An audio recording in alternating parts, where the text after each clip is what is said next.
नमस्कार प्यारे बच्चों, आप सभी का स्वागत है हमारे YouTube चैनल गौरवी हिंदी संस्कृतम में। मैं हूं आपकी संस्कृत अध्यापिका ममता कुमारी। बच्चों, हमने स्वर संधि का ज़्यादातर पार्ट जो है वो कंप्लीट कर लिया है। ओके, आप देख सकते हैं, आपको डिस्क्रिप्शन में वो वीडियो मिल जाएंगे, लिंक मिल जाएंगे। और अभी हम पढ़ेंगे पूर्व रूप संधि, जो कि स्वर संधि का ही एक पार्ट है। देख लेते हैं इसकी क्या डेफिनेशन है।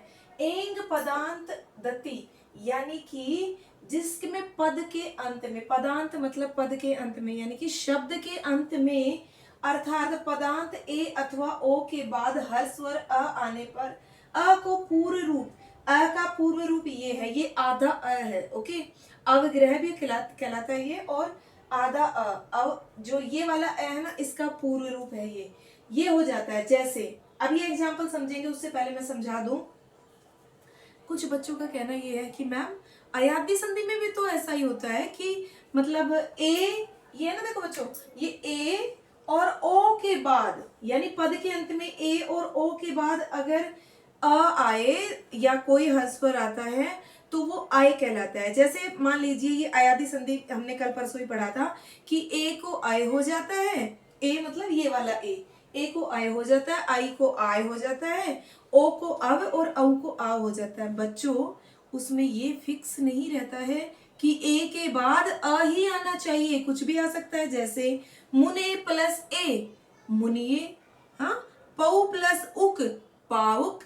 हाँ, पौ प्लस उक, पावक। ओके, क्योंकि औ में जब कोई स्वर मिला तो क्या बन गया, आव बन गया। और इसी तरीके से नौ प्लस इक, नाविक।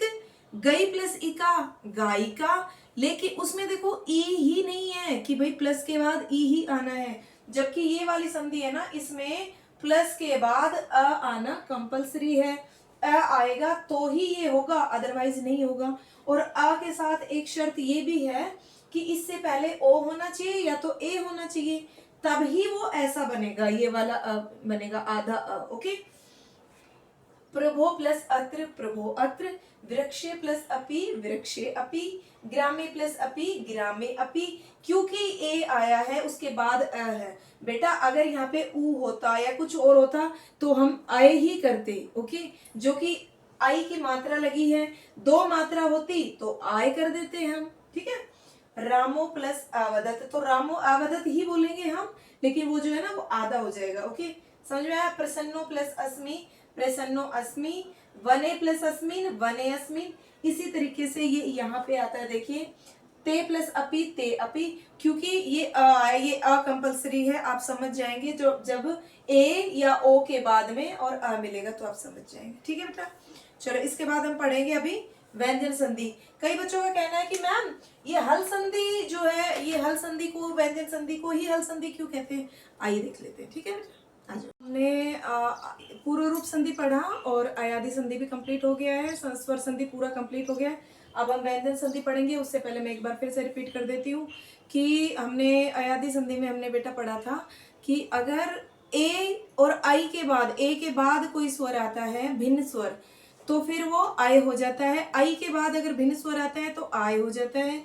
और इसी तरीके से हमने पढ़ा कि ओ के बाद अगर कोई स्वर आता है, भिन्न स्वर आता है तो अव हो जाता है, और औ के बाद कोई स्वर आता है तो आव हो जाता है। दो तीन एग्जाम्पल भी मैंने अभी आपको बताए कि जैसे भो प्लस अक, भावक, और भो प्लस उक, भावुक।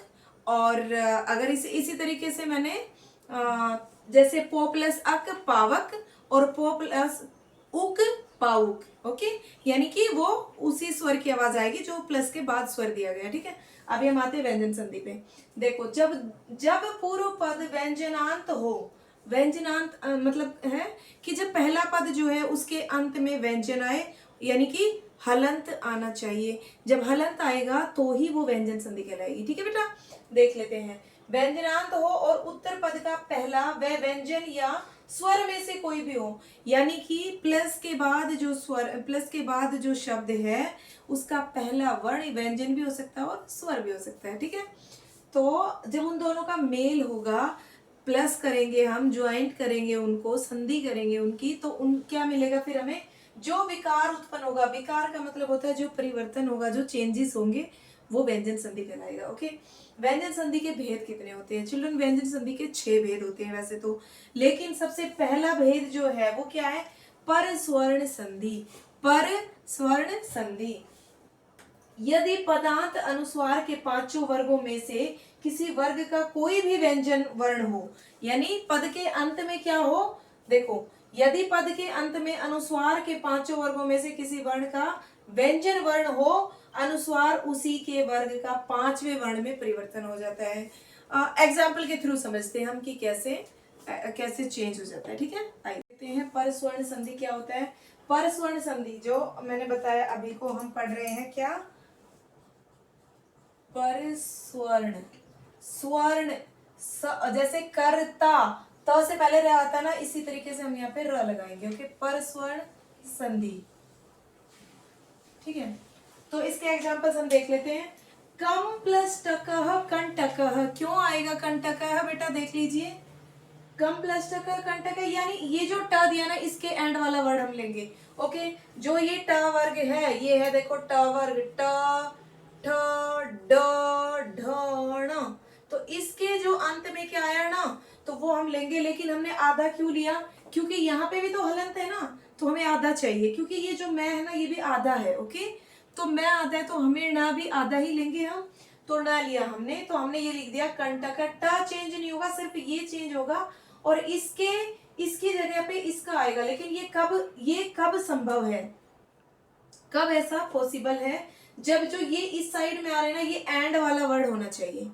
जब ये एंड वाला होगा ना, तभी, मतलब अंत वाला, जैसे कि प फ ब भ म, तो ये अंत वाला वर्ण है और इधर फर्स्ट वाला वर्ण है, तो इस तरीके से होगा ना, ये अंत वाला वर्ण होगा, तभी ये पॉसिबल है कि हम इसकी जगह पे इसके अंत वाला लेंगे। शम, का एंड वाला क्या आता है, काउंट करके देखो, क ख ग घ ड, अभी वो ना, ये देखो ये आ गया शंकर, जो अंग होता है ना वो यहाँ पे आ जाता है शंकर, म की जगह पे म चेंज हुआ। ओके, अम प्लस चित, अंकित होता तो अंकित हो जाता, लेकिन अम प्लस चित है तो च के एंड में क्या आता है, देखो च छ ज झ य, हमने य लिया लेकिन आधा लिया। ओके, क्योंकि वहां पे भी हलंत है।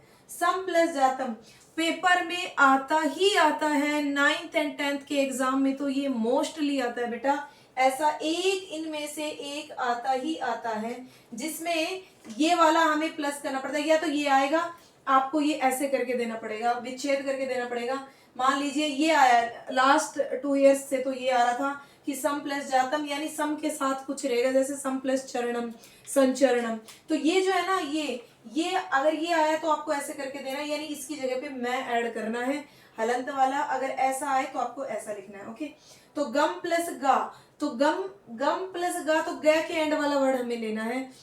क ख, अभी देखो ये था ना, क वर्ग में ग आता है, क ख ग, तो एंड का लेंगे हम, क ख ग घ ड़, तो हम जो अंग जो आता है, डा बोलाते हैं, वैसे हम अलग अलग प्रोनाउंस होता रहता है, अलग अलग जगह का अलग अलग रहता है, लेकिन वैसे वो अंग रहता है, मोस्टली अंग ही बुलाया जाता है।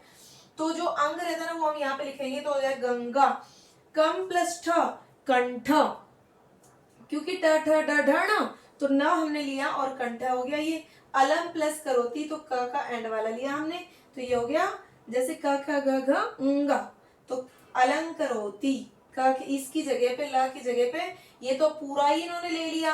क्यों लिया, चलो हाँ ये बहुत अच्छा, ये अच्छा चीज सीखने की चीज है कि भाई ल, तो मैम आप मुझसे पूछेंगे कि मैम ल तो एंड का वर्ड नहीं है, आपने तो बोला कि एंड का वर्ड होना चाहिए, अंत का वर्ड होना चाहिए, प प ब भ म, तो यहाँ तो ये तो ल है, तो ल तो एंड का वर्ड नहीं है, तो फिर इसमें हम कैसे ये लिख रहे हैं, ये अंग कैसे लिख रहे हैं, क्योंकि यहाँ पर डॉट आया है, देखो ध्यान से, अलम और डॉट आना और ये जो मैं है, ये एक ही चीज है, यानी ये डॉट भी हम इसको ऐसे भी लिख सकते हैं, अलम लिख सकते हैं, लेकिन ये राइट है, दोनों एक ही है, लेकिन मान्य ये इसे मान्यता है। ओके, ये मानना के हिंदी में आता है। तो अलम में हमने ल के ऊपर जो डॉट है वो क्या किया, उसको उस म का एंड का लेंगे, हम उस म को समझेंगे, तो हम यहाँ लिखेंगे ना, तो ल को तो लिखेंगे लेकिन म को नहीं लिखेंगे। ये चीज मैं आपको इसीलिए समझा रही हूँ, ताकि क्योंकि आप ये ना सोचो कि मैम ने तो म नहीं लिखा, यहाँ पे आधा ना और ठ लिखा, तो यहाँ पे क्यों ल लिखा, मैम ने ल नहीं लिखना चाहिए था, क्योंकि यहाँ पर मैं आया एंड में, वो मैं हमने नहीं लिखा है, तो ये हो गया अलंकरोती। आई होप आपको समझ में आया होगा बेटा। चैनल को सब्सक्राइब कीजिए अगर आप न्यू हैं तो, ओके। और लाइक कीजिए बेटा, वीडियो को लाइक कीजिए और शेयर कीजिए, ठीक है। और ज़्यादा से ज़्यादा सब्सक्राइब कीजिए। Thank you.